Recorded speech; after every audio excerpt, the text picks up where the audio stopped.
Welcome to another episode of All Hands on Tech. I'm your host, Claire Kirian. This week's episode is brought to you by Beyond Digital Recognition, our free tool that allows hiring managers to easily review and assess their employees' non-technical skills. Highly recommend checking that one out. Today, we're joined by Michael Broley, founder of MBD Studio, a creative agency based in Mahone Bay, Nova Scotia.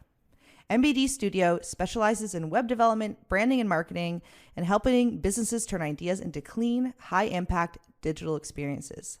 From online stores to full design systems, their work blends strategy with storytelling to bring every project to life. Let's dive in. Awesome. Thank you for having me here Thanks today. for coming here. We were just talking about how we met probably a year ago now, virtually, but it's so nice to meet you in person. And it's always so different, too, when you meet face-to-face for the first time, because you just going from that screen to, and as you said, you know, my hair's changed colors and He's a a couple other blonde things. boy now. It's a blonde summer. I heard they have more summer. fun and decided to embrace it. Is it true? I'm having a lot of fun. I was on a boat yesterday. That so sounds like it. I might need to it try might it be, out. yeah, give it a try. Actually, one time I asked my hairdresser, I was like, would you tell me if I wanted to do something and you thought it would look awful, would you tell me? And she's like, yes. And I was like, what if I said I wanted to go blonde? She's like, never do that. I was like, Absolutely. that's why I pay you. That's good advice. Thank you. That's fair. That's yeah. completely So I fair. couldn't pull it off, but you are. I'm going, goal is white, though. I want to Adam Levine in The Voice. Like white. You have to work your way up. Yeah. I have to probably get a real hairdresser to do it. Not just in your home with a bottle of bleach. Yeah. I love it. Okay. So thank you for being here. No worries. I appreciate it. I don't know when people are listening to this, but right now it's almost lunchtime. So I'm going to start off by asking you a question about lunch. Love it. That's how I like to start most of my conversations. If you could teleport anywhere for lunch right now, where would it be? Ooh. I think if I could go anywhere for lunch right now, it would be Arthur's in downtown Montreal. Okay. Close to where my sister used to live. Yeah. But cottage cheese pancakes. I was going to say, what's your order? Yeah. Wow. I order cottage cheese pancakes. They're like really thick, fluffy, delicious. They've got homemade maple syrup. Normally you get it with strawberries and a little side of bacon. If I can go as soon as you said lunch, that was the first thing that came to my mind. Pancakes for lunch. We're going pancakes, late lunch. That's true. You know, That's true. A little late, probably first thing I've eaten today. But yeah, what about you? Where would you go? Oh, man. I wasn't ready for that one. Okay, where would I go? That is a good question. I would go, there's this one big market in Madrid. Okay. And they have sangria on tap and paella, like big, huge pot of paella. Amazing. Seafood paella, and that's what I would get. Sangria I had and that papaya. probably like every day for like the 4 days I was in Madrid. Amazing. Just don't change it if it's not broken, you know? I do that when I go on vacation. I end up getting the same thing every Yeah. single. You know what? You get there, you'd have a meal. It's good. Yeah. Run with it. Yeah. So good. I wish I could do that now. It's all I can think about. Yeah. Now Okay. we led with lunch, and now I'm just saying, okay. Yeah, we'll just cancel Take a break. this. Yeah. Pause. Quick trip around the world, come back. Okay, if you could have a superpower other than teleportation for 24 hours, what would you do? What would it be? 24 hours makes it tricky. I know. Means you want to, yeah. That's true. a tough one. With 24, great because you got to accomplish something, right? I think like if you were just to go if you're going to just go for fun and enjoyment, I think being able to fly like Superman style would probably be like an enjoyable one. I think if you were looking to like to make something happen, maybe be like Homelander from The Boys and like 24 hours of just chaos. You could just really mess stuff up all over the place as much as you want, 24 hours. And then problem is, do you remember the movie The Butterfly Effect? Yes. Like Ashton Kutcher back in the day. Right. You go and do that for 24 hours, cause all that chaos. And then the repercussions of that, you could never make, plan for. So you'd probably end up in a 10 times worse state than if you had started. So let's just fly. We'll go fly around. We'll check out you know what I mean? Feel like we're a bird. And even for 24 hours. Even for 24 hours. You could fly and go get your pancakes. I was about to say, I'm going to go check out go check out some sangria in Madrid, actually. That's what I was true. thinking. Yeah. Although I think you can fly straight there now from Halifax, can't you? Direct to Spain? I actually don't know. Yeah, I thought that was one of their new. Nice. Yeah. There's nothing worse than you start your long flight journey and then you have to go like backwards before you can go. Spend 2 hours going to Toronto or to first. Montreal, and then nightmare. Yeah, absolutely. If there's any airlines listening, we would like more direct flights. Thank you. 100%, especially out of Halifax. Yes. Okay, if your company had a mascot, what would it be? That is a really good question as well. These are hard-hitting questions. That is a very hard-hitting question and big impact on potentially my future branding. Yeah, that's true. I was trying to think about like what would I do as a mascot, and I honestly blank the entire time trying to think of it. Like I would love to have like me 20, like if I could get a big inflatable me, and then like big me could come in first, and then I could come and follow in second, or maybe just like a giant grilled cheese. Like what wouldn't that be an awesome mascot? Makes no sense to the business, but I work on a computer. No one wants a computer as a mascot. Have a giant grilled cheese. You can have your beard and your blonde hair. Yeah, blonde hair. It's like you as grilled cheese. By the time that we air this, we'll use AI. We'll generate what I would look like as a giant grilled cheese, the beard and the blonde hair. People would recognize that. Yeah. They can show up, and then that's gonna be the problem, right? Then it works. They're like, oh, that's Mike. There's worse things you could be seen as. Yeah, that's true. Yeah, most people like grilled cheese. Yeah, mascots are a weird one. Actually, I had someone the other day that was trying to convince me that Mahone Bay needs a mascot. I don't know if everything needs a mascot. I don't think everything needs a mascot. I don't know if it's. There was John Oliver just did his end of season was making the mascot for a baseball team, and I don't know if that's got people thinking mascots more. But it's super weird. But they were trying to get me to make Mahone Bay Shark. Because it's Shark Week coming up. Oh. Might have already happened by the time this airs, because I was supposed to do a documentary on the weekend that was filmed in Lunenburg. But you know who does have a fun shark mascot is have you ever seen any of the Halifax Tides games, the women's soccer team? No, I've not. Okay, so their mascot is a shark. Oh, really? And I went to the game, and I didn't know that, but I went to the game, and I could not stop talking about it because it's like, I don't know who is on their marketing team, but it's like the most fun Gen Z. You can just tell, and she had, so she wears a shark head and she has her fins. And then she had like this bedazzled, first of all, her name is Jocelyn. Amazing.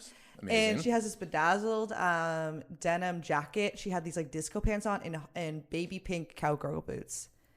And she just danced the whole time. And I was like, you know what? That is perfect. Whoever cooked this one up, you did it. Someone deserves their paycheck in that case. Let's go, Jocelyn. Yeah. I haven't been to the women's art. I just went to the Wanderers. Yes. But not the adult team, the youth, when they played Wrexham, the Ryan Reynolds team. Okay, yeah. So that was my first time seeing their whole setup there. It was amazing. It's awesome. All those games are fun. It blew me away. Well, I literally walked in and was like blue smoke in my face. They just scored a goal. But the whole experience, the atmosphere was just insane. I look forward to going back. I think it's brought a lot to the city.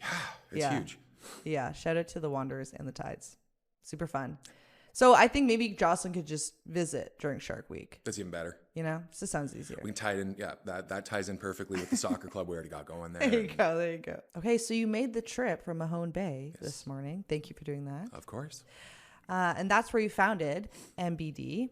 So can you tell us a little bit about that journey, your journey to Mahone Bay, how you decided you wanted to do this with your life? How'd you get here? How did I end up at this table today? From day one, the day you were born. Yeah. It was a cold Christmas day in 1985. Christmas Day? I'm a Christmas baby. Oh my God. Yeah, my mom will tell me that I ruined Christmas that year over and over. But wow. She tells now it was a special gift, but I'm pretty sure I just, But that's honestly, from her perspective, that's fair. That completely fair. Yeah. So I'm newer to Nova Scotia. I moved here in 2020. Okay. I was a COVID transplant. Yes. And so moving here to set up an agency was not in my 2020 bingo at the start of the year at all. At that time, I was freelancing in Toronto. Yeah. Doing mostly photography. Okay. And then COVID came around. Yeah. So prior to that, if we roll back, I spent about 20 years. I started building websites when I was a kid in 1994. I got my first paying client when I was 9. Because ahead of the curve. I was a really nerdy kid. I started when I was 7, a Pokemon and WWF fan club. This is amazing.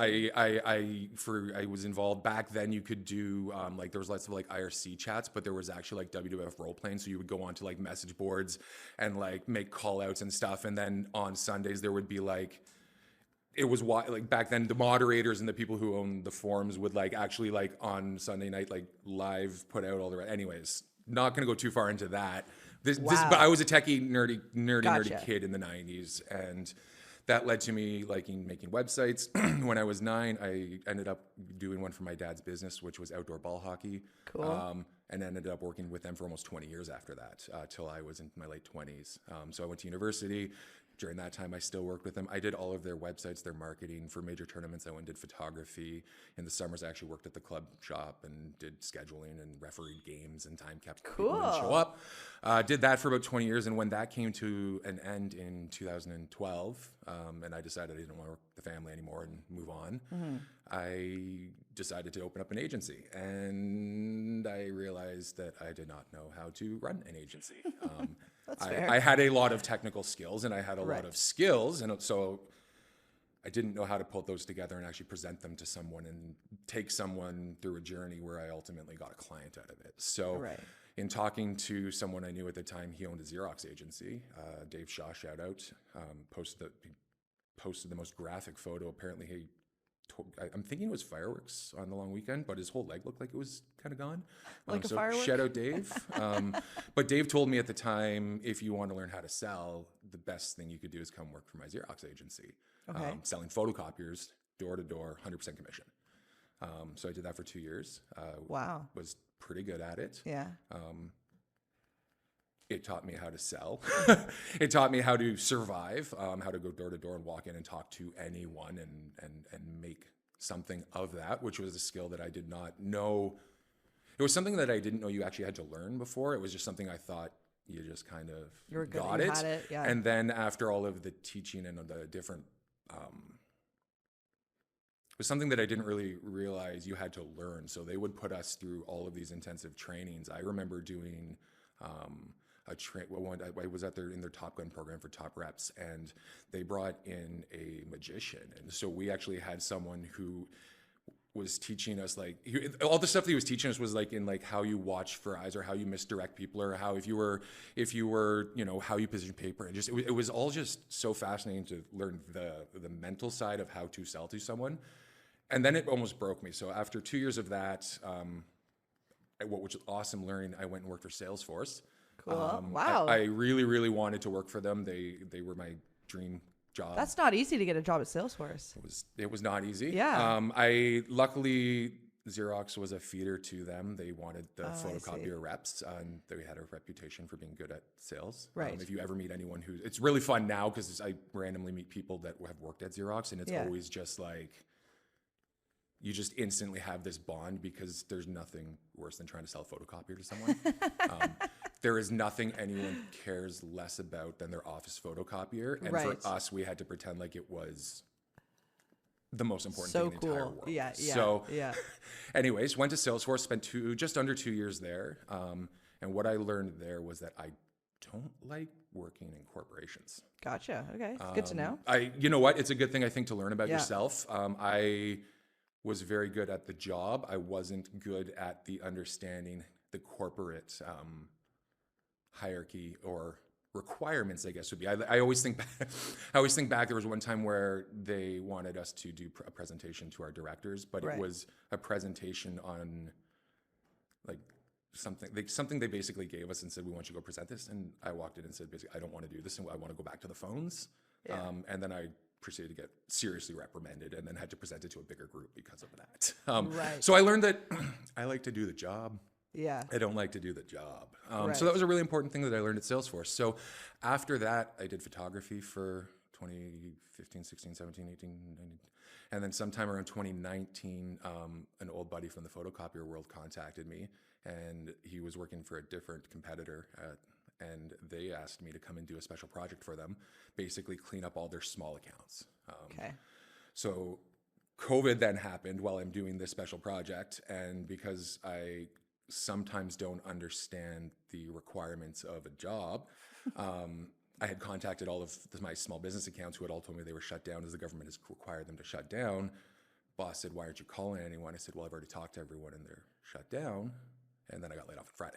So, sometimes you need to just learn to do things in the corporate world. But that then sparked. So me and my wife, March 2020, our office is shut down. We decided to get in a car and move to Nova Scotia to stay with her parents. So they lived in Mahone Bay and they had a house next to them that they just used as a guest house.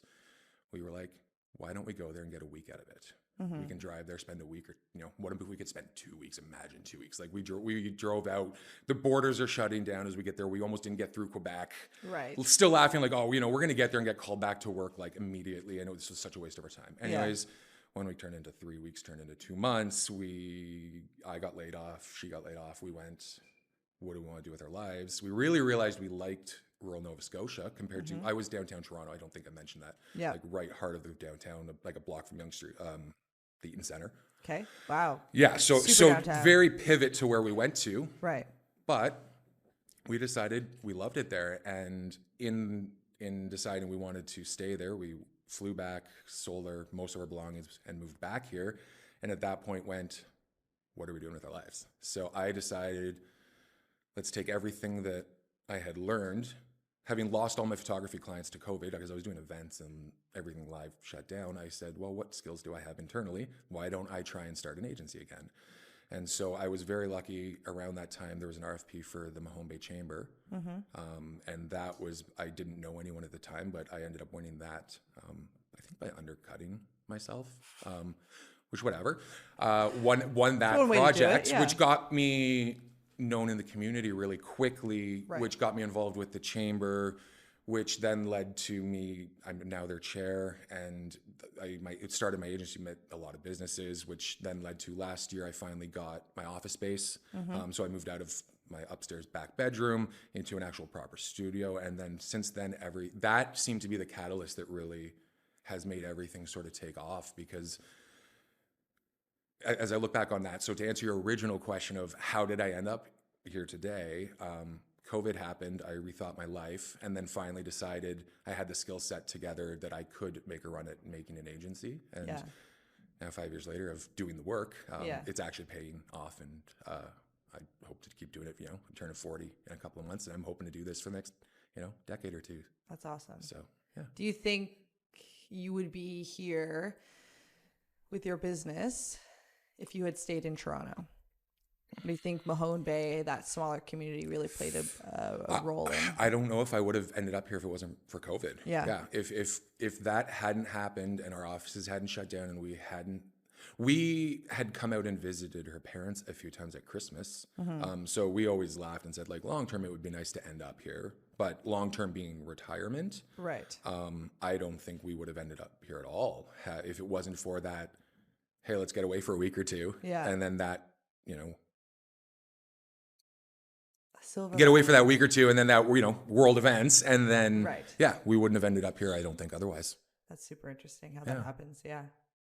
Well, it looks like it worked out. That's a silver lining of the COVID times, the dark days. Yeah. So as a small business yourself, you also work with a lot of small businesses, and a lot of them are trying to take their first steps into the e-commerce world. What should they consider before launching an e-commerce site? Yeah, that's a great question. So the majority of my clients are small businesses. When 2 or 3 years ago, I was finding it was mostly solopreneurs, and now I'm finding it's that small, medium, like 2 to 10 kind of employee business. But I think I also work with a lot of places with brick and mortar stores. So when you're pivoting from a brick and mortar store to start to offer online sales, I think there's some fundamental differences in how those two operate. And I think one of the hardest ones for people is recognizing that once you choose to go to an online store, you're kind of creating a 24/7 business. Yes, your physical store is open 9 to 5, and that's great because once your door is open, customers can come in. Once that door shuts, customers can go. But let's say let's say it's a business that ships a physical product and it's going to North America. Those people are now shopping at all times of day. They're sitting on their couch at night looking at your website and putting it in their cart. If they have a question, they want to ask that question. They're going to want to get an answer immediately. If not, they might not buy it tomorrow, right? I can think of the number of times, right? How many times have you been sitting there, you put something in a cart and something makes you not finish that purchase? But if they could just push you past that, put it in your cart, and then if you could just get pushed past that hump, you would complete that purchase. But if that is a question, if that is your debit card doesn't work, if they can't get a hold of you, if they send an email and you don't want to respond until Monday because it's Saturday and it's your weekend, that can be really tricky. And then the other side of it is just the logistics around actually shipping. That is the one area that I find for everyone complicates going to an online sales. Yes, if you're selling digital products, sure, easy, download it. If you're selling posters, stuff that fits in an envelope, sure. Once you're going into stuff that actually has a physical size, especially in Canada, shipping can become make or break. If you eat that cost, it become all your margin is gone. And sometimes when if you put that cost onto the consumer, it's hard to bite. The number of times where I've gone to purchase something that's a $50 item but had $80 shipping. Right. You go, I didn't really want to spend $130. Right. I wanted to spend $50. Yeah. And if they had told you at the start it was just buy it for $130, you might have bought it. So I think just understanding the differences between running a physical shop versus an online store is one of the things that small businesses should make sure that they understand before they take on that. Yeah, there's a lot of considerations. Yeah. It's a totally different experience. Yeah. Interesting. Oh my gosh. It's so bad, especially if you're ordering, I find, from the States, and then you get hit with duties. And I don't know if anyone knows how duties work, please tell me, because I never know if I'm going to get them. And the pricing is just anywhere from $5 to $200. And you're like, I don't understand who did the math. I don't think there's any rhyme or reason to it. They just pick a number from a hat. And they make you pay it. And you don't have a choice because, in Mahone Bay, they hold it at the PharmaSave. So you have to go to the PharmaSave and pay them before they even give it to you. So yeah. I know, it's crazy. I actually try pretty hard not to buy anything from the States right now. Yeah. Even more reason, for sure. So I guess continuing that conversation of considerations for launching an online store, or maybe it's one or two common mistakes that you find people make when they go to start their online store?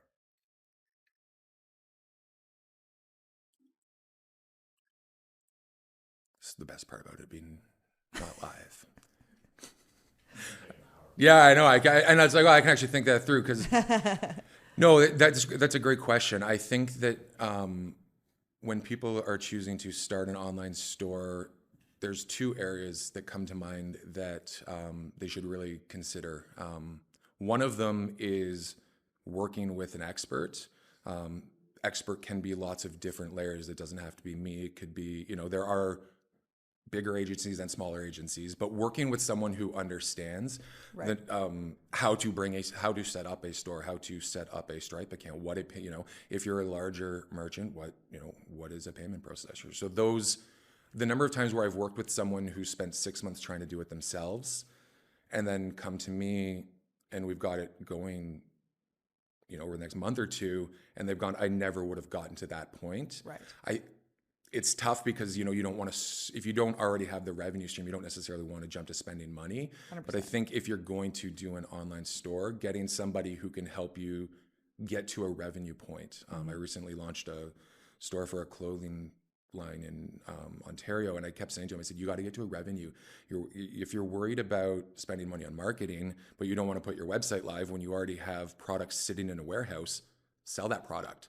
Make an Instagram, put up an Instagram post. We've got your Shopify set up. Let's get revenue coming through the door. And that's one thing, I think it goes back to my sales background to some extent, is I'm very, very revenue focused in stuff that I do. I want to help bring in money as much as possible.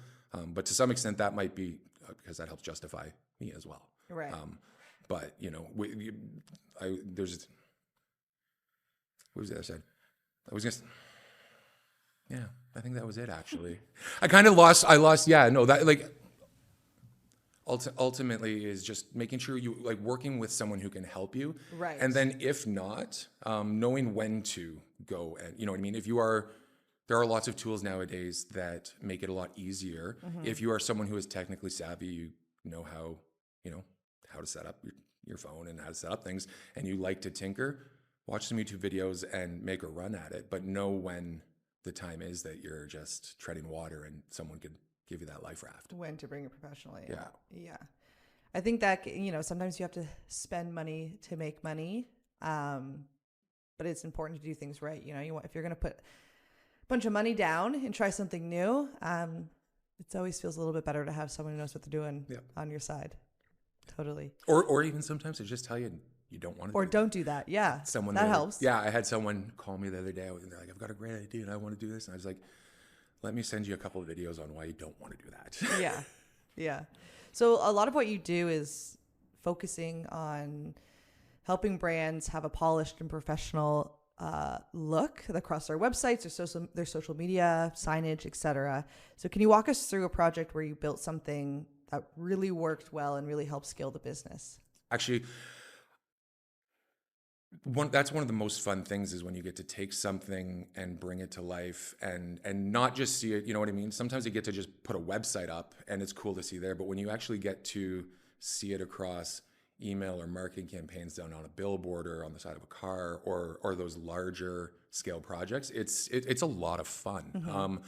One of the projects I'm still most proud of that I did we launched in 2023. They're fabulously successful now. It's called My Sticky Little Secret.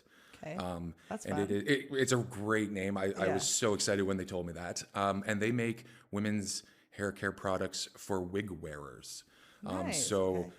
Knew nothing about this industry when I took my first call with them, and I don't want to say I'm an expert in it, but I know more than I ever thought I would. Sorry, I moved there. And so now I think, I'm probably a little bit of an expert in the area other than application. But so they had a product line that is the application, the glue, the melting spray to make the actual, the weave band disappear into your hairline, and then the remover spray. And when Chris, the owner of the company, came to me, his wife is a YouTuber who had 4 or 5 million YouTube followers. Right. And they wanted to launch this product. So I got to build everything with them. That's fun. Their original logo. After their logo, we did their brand guidelines. From the brand guidelines, we did their packages, their bottles. I built their whole Shopify store. I built out all their email journeys, their referral portals, led into ad campaigns. I learned actually at the time 3D product rendered photography because it was something that we needed. We had gone to a couple of different people and the pictures just didn't look right. Mm-hmm. So we ended up rendering. So if you still go to their website today, I believe, I checked last week and it was still my original design, my original images and everything. But we launched that 3 years ago. It's been tremendously successful for them. I think they've had a ton of fun. Now they've sold out a bunch of times. And it's been so cool to see because I still get some notifications for just their YouTubes, not their YouTubes, just their fans and the reviews that come in and the people who are posting their user generated content of people who are actually putting together videos and reviews of it and stuff. It's just been amazing to watch happen. Yeah. But for large scale projects, that was the most breadth for something that I've done. We had 8 different localized stores across the world. It was a really cool project. That's fun. I feel like that's a rare opportunity to be able to build kind of every element. Yes. And everything. There's a lot of cohesion and strategy. If you can take a step back and get your hands in everything, what an opportunity. Yeah, that's a rare. Most cool. of the time, I get brought in when something already exists and we're taking it to more. This was a day zero. So that's really cool. Yeah, and they're still going strong. It's like a marketer's dream. Yes. Yeah, amazing. There's a lot of constant growth in the branding world. How do you stay focused to make sure your work stays thoughtful and not just trendy? I think we were talking about this in the last episode as well, as people are constantly distracted by trends. Yep. So how do you stay focused throughout? My answer to this is going to be, I'm just being straight on. I'm not trendy. That's the way. I'm not. I work with. I mean, a lot of my clientele do not post TikTok videos or trendy stuff. Right. So I don't have to compete in that space, which is kind of by design.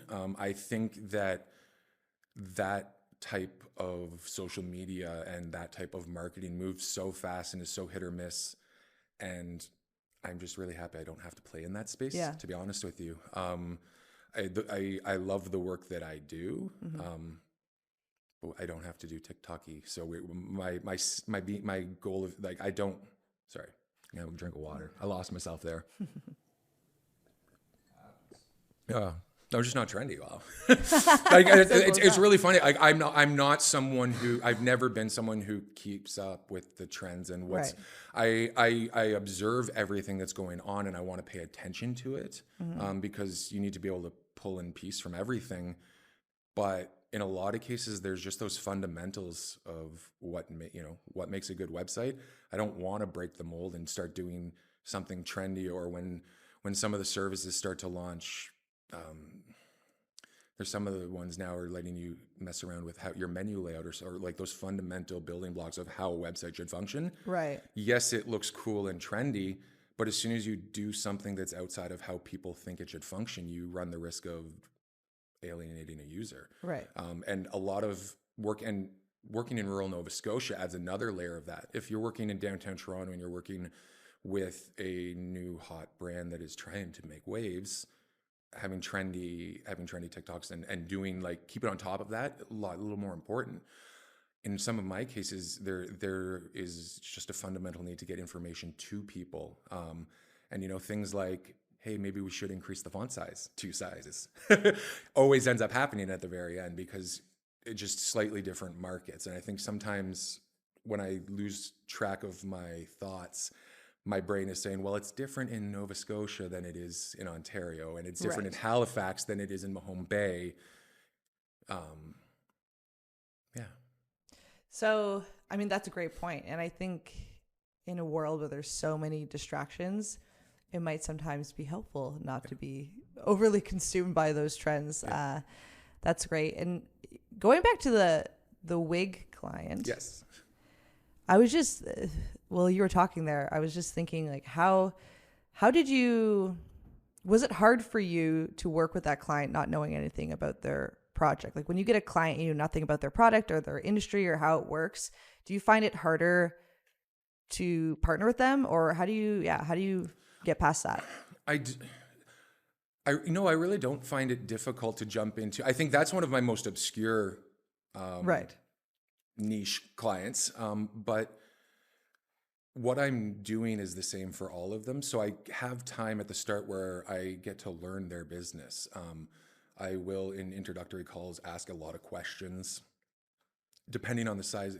If it's an industry where I've had opportunity to interact with in the past. One of the things that working at Xerox and dealing with so many small businesses is, in that world, I got to talk to a lot of people about how they ran their businesses, and our lead question in those was, how do you guys make money? Mm-hmm. So I got a good idea of how so many different types of businesses operated back then, that I can apply that. But so once you get a niche client like that, it's time to throw YouTube videos on in the background. I went through and watched her catalog. Well, not the whole catalog, it was pretty long, but I went through and watched her most viewed and her most popular stuff. I went and did competitor research and went and looked at other brands. I bought a couple things and saw what, because we were doing the packaging and the boxes and the delivery, and when you get the delivery, when you open it up, when you get the delivery and you open it up, do you want to have what do you want to have a postcard there asking for reviews? Right. Do you want to have that go off? What's that experience look like? So there's so many more layers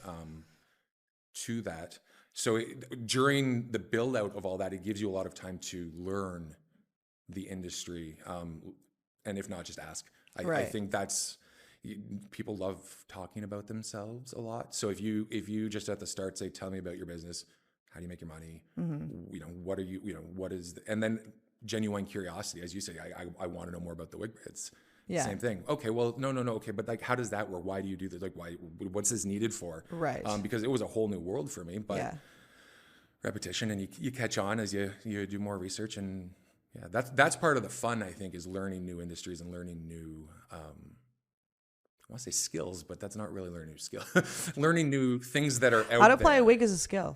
Listen, I have endless. The stuff that she's able to do with her hair blows my mind. Yeah. It's absolutely insane, and it looks, you would never even know. Yeah. I think that's good for people to know, though, is that you don't need to be an expert in your client's field in order to work with them and to do a good job for them. Yeah. There's time to learn what you don't know. But a lot of it is foundational, and the skills that you bring to the table are skills that they don't have. So it's a collaboration in that way. 100%. And a lot of your client is an expert in their field. Yeah, exactly. They know they have a problem that you as a provider are going to solve for them. Yeah. But trust that they know what their business is, even if they don't know how to implement an email marketing campaign for their business. Right. They know their business. Yeah. So I think that's important is that open communication. When you sometimes I find newer providers, because I talk to a lot of people who are newer about sales stuff from being on Reddit. And I find that sometimes people feel like when they're going to ask questions, you're going to push someone away because they think you don't have the knowledge. Right. Versus you're building that knowledge and building that relationship by asking the questions. So I think that is a shift in mindset, but that comes with experience and that comes with just confidence in meeting with people to be able to do that. You have to be a little bit vulnerable at times in order to do a good job. Absolutely. Yeah, which can be scary. Also, absolutely. Yeah. For founders or freelancers who are ready to scale up their web or design work, what's one habit or mindset shift that helped you grow MBD Studios? Awesome. I think the biggest shift for me happened when I got my office space, actually. Okay.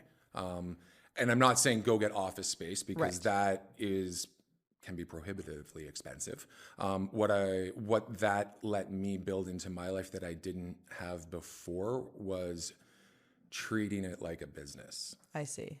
I have open hours. I have hours I'm at the office. I have hours that I'm not at the office. But between 9 and 5, if you call me, if you email me, I'm getting back to you. I'm at the office. I'm available. I'm working. But what getting the office space for me allowed me to do was disconnect. So I told you at the start of this that I'm a lifelong nerdy child who had a computer in my room when I was like 8. I don't have a computer at home anymore. So for me, I go to my studio, I sit around 3 computers with big screens everywhere and I'm in it. But when I get to the end of my day, and the day end comes when the work is done, right? That can some days be 2:00 because I want to go to the beach with my wife. Right. That can be 10:00 because I have a council meeting that I'm watching, or late calls. Sometimes if I've got clients in BC and stuff, hours just don't align. When the work's done though, I can actually disconnect and leave. If I go home and get an email, when I had my office at home, it felt like got an email, have to respond, go upstairs, log on the computer, just do it quickly. And I recognized how that was impacting even my relationship with my wife, because we'd be watching Netflix. Oh, hold on, I just got to go upstairs and do this. And then you do one email and then you quickly do a post and then you quickly do, and you know what I mean, 30 minutes later, are you coming back downstairs? So finding the ability to separate your work and your life and not let it become work and life always intermixed. I'm doing a little bit of work, I'm doing a little bit of life. That separation was, for me, what really changed the trajectory of my company and what I'm doing. That's good advice, especially in a time now where working from home is so common. Yeah. They bleed so easily into each other, and I think seeing yourself as a professional and as a business and having that as like a separate entity is great. And just as you said, with work from, I don't like work from home because I'm one of those people that if I'm sitting here with my laptop and the dishes aren't done, I really got to do the dishes. Right. If my room, but my office is pristine when I leave it at the end of the day. When I come back, it always looks the same. No one's in it. No one's in my space. So that made it much more conducive. I all the power to people who can work from home, but that for me is not an ideal state for me. Right. Yeah. Noting that my office is 3 minutes away from where I live. So that's convenient. Yes. So finding what works for you. Yeah. That makes you feel like, okay, I'm professional. I'm doing this. This is my business. Yeah. That sets apart. Amazing. So what's next for MBD Studios? Is there something that we should keep our eyes peeled for, or something that you're really excited about, or something you would like to be coming next? It's a great question as well. What's on the up and up? Wrapping up. What's summer's here and almost gone. So I always laugh that September is that back to school, back to work mentality where all of a sudden your phone just starts ringing off the hook and you're like, where were all these people? But I was talking with another creative friend the other day, and we've noticed that shift kind of happened last week. All of a sudden people who you would have expected to hear in September are calling now. So I'm very curious to see how that's going to play out for the rest of the year. But fun projects. I've been working with Oak Island Cool. for the last couple months, which has been really fun. They just this weekend had their first tours. The last couple of weekends we had soft launch tours. This past weekend was the actual first like public sold online tickets. So I helped them with their website and their ticketing systems and everything. So that was a lot of fun. I've never been there. I'd love to go though. Really worth going. Yeah, I haven't watched the show, so I don't know the show, but I know the history. So when I started working with them, I went and read through all their history and the Wikipedia page and, try to get some understanding of it. But then one day they're like, oh, what do you want pictures for the website of the island? I said, I don't really, like, in my mind, it's an island, like a tree. And they took me on a tour on the quads and actually gave me the history and showed me all of it. And their stuff dated back there to like the year 800, the year 1100. Like they were showing me like stone walls and stuff. It was fascinating. Cool. So they've now got a tram, so you can actually like you don't actually have to hike the whole thing. Right. So that's been pretty cool. So if you haven't done that, I highly recommend it. Yeah, I want to. And then who knows? Well, I'm hoping the rest of the year. I'm looking to hopefully hire someone this year. Wow, that's a big deal. That's very exciting. That is a big deal. I've got the job description sitting on my desk, and I've got a desk with a computer and everything ready to go. Yeah. I'm very afraid to put the posting online and start getting emails. Yeah. But that's August. That's gonna be an August one. So that's something to look out for. What is the? Can you tell us the title of the role? In case we have some listeners who might be if you have some listeners, so the title on the role we were still it's number 2. There's not an official. I don't have an official title. Your title's gonna be number 2. The goal is to have somebody who can help more with social media. Gotcha. If they have an interest in actual content creation, so photography, videography, editing them together, if they want to fly our drones, like whatever. Cool. I want that, and then somebody who within that can also understands the need for scheduling out months in advance and pre-planning all of that. Right. Because I'm getting more inquiries about that side of the business. Yeah. So I'm hoping to hire somebody that fills into that, but also understands that might also involve a random emails here, there, and everything else that comes with running a small business. Yeah. Because I don't necessarily have all social media, right? I also have just work. Yeah. So totally. there will be a mixture of stuff in there for it, but it's gonna be fun. I think we've got a cool little office, and well, if anyone knows how to market yourself, it's you. Try. So if you think you'd be a good number 2, apply. If you want to be my number 2. Mini Me would also be a great title. Yeah, that would be great. But then I'm gonna end up with like a 6'7" dude, and it's gonna be like I'm gonna have to be Mini Me. So that'd be a good switch up. Yeah, that could make for a good logo as well. Well, thank you. It was so nice to talk to you, Michael, and learn more about your business and what you're doing in Mahone Bay.